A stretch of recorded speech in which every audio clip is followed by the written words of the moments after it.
দখল দূষণে মৃতপ্রায় বুড়িগঙ্গার কালো জলে মূর্ত হয়ে উঠল শিল্পীর ক্যানভাস। নদী ও প্রাণ প্রকৃতি বাঁচাতে নোঙ্গর ট্রাস্টের ধারাবাহিক এ আয়োজনে জল রঙে ৩০ জন চিত্রশিল্পী আঁকলেন ছবি। বুড়িগঙ্গা বাঁচানোর এমন প্রতীকী আয়োজনের খবর জানাচ্ছেন তানজিলা তাসনিম। রাজধানী সোয়ারি ঘাটে নদীর জলে আঁকা নদী ও নারী শিরোনামের এই জলরং আর্ট ক্যাম্প, যেখানে শিল্পীর ক্যানভাসে নদীকে মূর্ত করে তুলেছে বুড়িগঙ্গার কালো জল। দখল দূষণে যৌবন হারিয়েছে একসময়ের বুড়িগঙ্গা।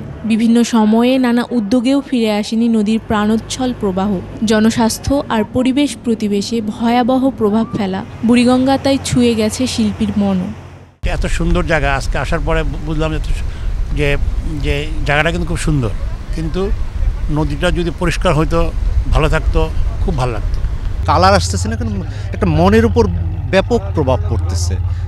চারপাশে একটা দুর্গন্ধ আসতেছে, পানি নেই, নদীগুলি মারা গেছে। শহরটাও একটা শহরের প্রাণ থাকে নদী, বুড়িগঙ্গাটা আমরা সে শহরের প্রাণ বলি। সে প্রাণটাই যদি না থাকে তাহলে শহরের যেরকম হওয়ার কথা সেরকমই হচ্ছে। জনসচেতনতা সৃষ্টি হলে হয়তো বুড়িগঙ্গা তার অনিবার্য ধ্বংস থেকে রক্ষা পাবে। কালো রং বদলে বুড়িগঙ্গায় বইবে কাকচক্ষু জলের ধারা। এই নদী, এই জল, এই পরিবেশ আমার রক্ষা করা খুব জরুরি।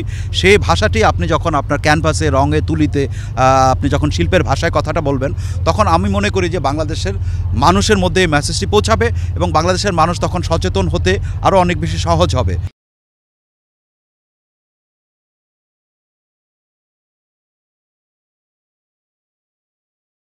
শিল্পীর ক্যানভাসে এভাবেই ফিরে আসা একদিন ফিরিয়ে আনবে আবহমান বাংলার চিরায়ত নদীমাতৃক ঐতিহ্যকে, এমনই আশা আয়োজকদের। আমার পেছনে যে নদীটি দেখতে পাচ্ছেন, এই নদী থেকে একসময় ঢাকা শহরের মানুষ প্রতিদিনের ব্যবহার্য পানি নিয়ে থাকলেও আজ তা ব্যবহার করতে পারছে না। এই নদীর সমস্ত পানি সম্পূর্ণ কালো এবং এখান থেকে ছড়াচ্ছে দুর্গন্ধ। আজকের যে জলরং আর্ট ক্যাম্পটি আয়োজিত হয়েছে, তার মূল লক্ষ্যই ছিল জনসাধারণকে সচেতন করে তোলা। জনসাধারণ যদি সচেতন হয়ে ওঠে, তবেই হয়তো এই বুড়িগঙ্গার কালো পানি সাদা হতে পারে এবং তার ফলেই কিন্তু বুড়িগঙ্গাতে পুনরায় প্রাণ প্রতিষ্ঠিত হতে পারে। তানজিলা তাসনিম, ২১ টেলিভিশন, ঢাকা।